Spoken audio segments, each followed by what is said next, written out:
Dans cette vidéo, on va analyser, lire, comprendre et analyser le poème de Victor Hugo qui s'appelle Demain dès l'aube.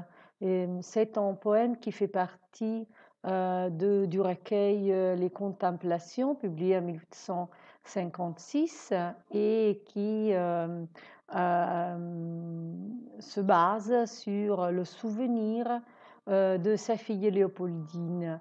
L'accident qui a marqué la vie de Victor Hugo a comme protagoniste sa fille Léopoldine qui, à l'âge de 19 ans, noie avec son mari dans la Seine. Donc, après cet accident, cet événement, le poète reste très choqué. Il devient, comment dire, il est en proie de la tristesse, d'une souffrance de l'âme et il devient déprimé. Donc il entre dans un état de dépression qui va marquer une partie de sa vie et il reste sans écrire pendant longtemps. On va lire le poème et puis on va l'analyser. Demain, dès l'aube, à l'ère où blanchit la campagne, je partirai. Vois-tu, je sais que tu m'attends. J'irai par la forêt, j'irai par la montagne. Je ne puis demeurer loin de toi plus longtemps. Je marcherai les yeux fixés sur mes pensées, sans rien voir au dehors, sans entendre aucun bruit. Seul, inconnu, le dos courbé, les mains croisées, triste, et le jour pour moi sera comme la nuit. Je ne regarderai ni l'or du soir qui tombe, ni les voiles au loin descendant vers la fleur. Et quand j'arriverai, je mettrai sur ta tombe un bouquet de houx vert et de bruyère en fleurs. On va la traduire, même s'il s'agit d'un poème plutôt simple, plutôt compréhensible. Domani all'alba, nel momento, nell'ora in cui si rischiara la campagna, io partirò. Vedi, io so che tu mi aspetti, andrò per la foresta e andrò per la montagna. Non posso restare lontano da te più a lungo. Io camminerò con gli occhi fissi sui miei pensieri, senza veder nulla al di fuori di me, senza ascoltare alcun rumore, solo, sconosciuto, con la schiena curva e le mani incrociate, triste, e il giorno per me sarà come la notte. Io non guarderò né l'oro della sera che cade, quindi il tramonto, né le vele da lontano scendendo verso Harfleur, Harfleur quindi è questo villaggio della Senna vicino al porto di Le Havre, e quando arriverò metterò sulla tua tomba un bouquet di agrifoglio e verde e della bruyera in fiore. Alors, comme vous pouvez voir, il s'agit d'une composition très simple et donc le mot-clé de ce poème est donc la simplicité. Soit la structure, soit la langue utilisée, soit le style a comme but la simplicité. Nous savons que c'est une des valeurs, des thématiques les plus importantes de la poésie romantique. Donc le poète ne veut suivre ni des règles classiques des compositions poétiques, ni un style recherché, parce que le but c'est la communication des états d'âme et des sentiments, dans ce cas-là, du sentiment de la souffrance qui est né de la perte d'une personne chère. Alors, on va voir avant tout la structure, et vous voyez que le poème se compose de 3 strophes, de 4 vers, Et les rimes sont des rimes croisées, donc plutôt simples à lire. Et tout cela, on va voir, remarque une sorte de la recherche d'une sorte de musicalité, hein, pour reproduire son état d'âme. Soit les rimes qui sont croisées, vous voyez la structure c'est A, B, A, B, donc la campagne avec la montagne à temps et longtemps, et puis CD, CD, EF, EF. Hein. Et l'utilisation encore de l'allitération, déjà au début de la composition du poème, vous voyez qu'il y a la répétition de la consonne D et de la consonne B.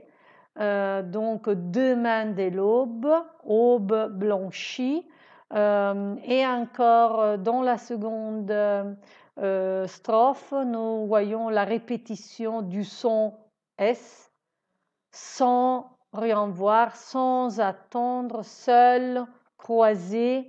Hein, donc, et encore la dernière, dans la dernière strophe, nous on retrouve la répétition de la consonne R, arriverait, mettrait, et des voyelles, des sons et, vers, fleur, hein, donc la répétition de syllabes.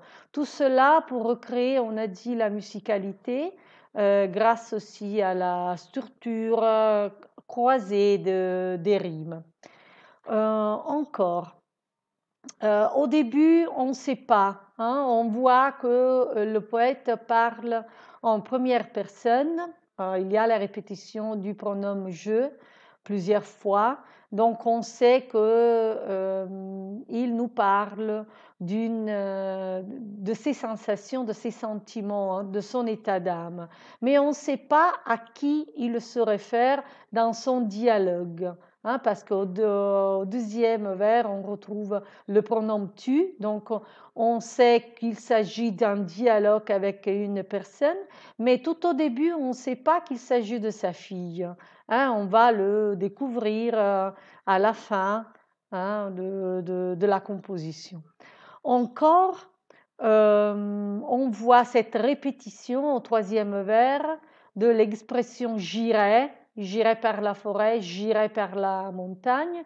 Cette répétition nous donne la musicalité, mais avec les vers, à partir du vers 6, 7 en particulier, sans rien voir au dehors, sans entendre aucun bruit, seul inconnu, le dos courbé, les mains croisées, triste, et le jour pour moi sera comme la nuit. Vous voyez, il y a une utilisation particulière, soit des répétitions, des sons et des mots, soit de la ponctuation. Hein. Tout cela pour recréer le rythme de la marche. Donc, j'irai par la forêt, j'irai par la montagne, et l'utilisation des virgules, des points, tout au centre des vers nous donne une imposition de pauses, des pauses un peu plus brèves, comme dans le cas de la virgule, ou un peu plus longues, comme pour le point. Et dans ce cas-là, tout cela nous donne un rythme qui est musical d'une partie, mais qui recrée la marche, parce qu'il veut nous montrer tout le parcours, le chemin qu'il fait à partir de l'aube jusqu'à l'arrivée à son but, au lieu où on peut retrouver l'objectif, hein, l'objet de sa souffrance et l'objet de son voyage.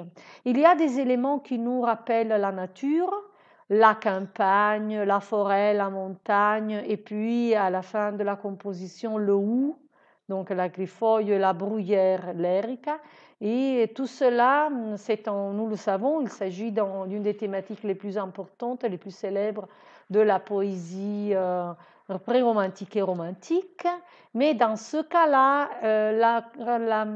la nature ne se présente pas comme un refuge, hein, mais c'est une sorte de, comment dire, c'est le plan dans lequel il bouge, dans lequel il voyage.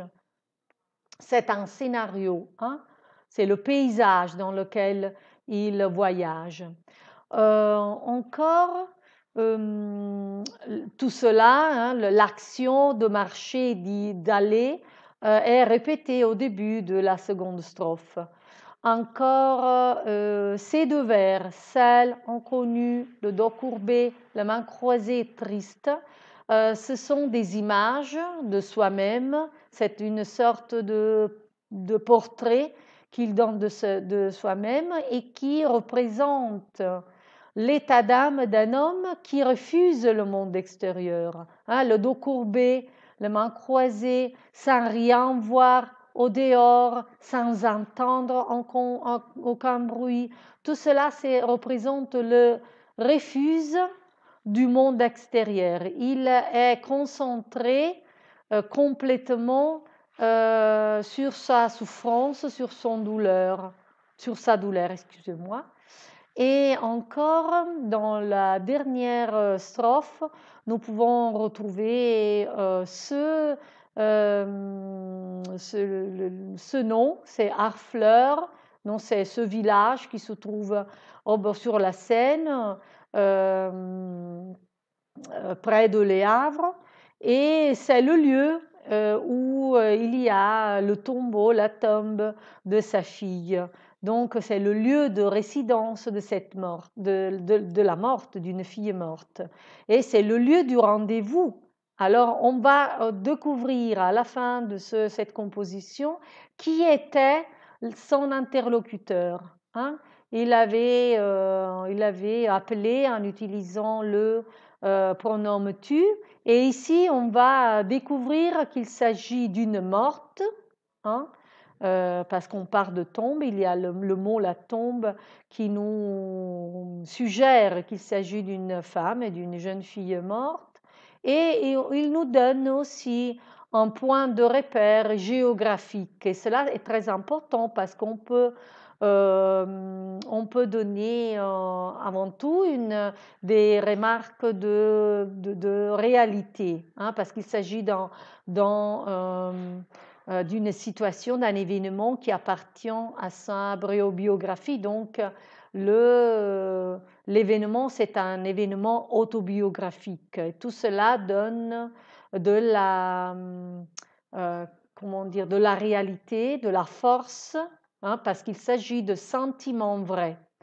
Et encore, à la fin, le dernier vers, il y a ce bouquet, l'image de ce bouquet de houverts et de bruyères en fleurs. Il s'agit d'une offrande funéraire. Le hou en particulier, c'est la fleur qu'on offre en France à l'occasion d'un décès, hein, d'un funérail. Mais il y a ce mot est accompagné par l'adjectif vert. Cette couleur, il y a des couleurs, l'utilisation des couleurs vert et en fleurs, qui représentent un peu le printemps, la naissance, la vie. Et en effet, ces deux plantes représentent l'un, le hou, le symbole de l'éternité. Et l'autre, la bruyère, c'est le symbole de la vie.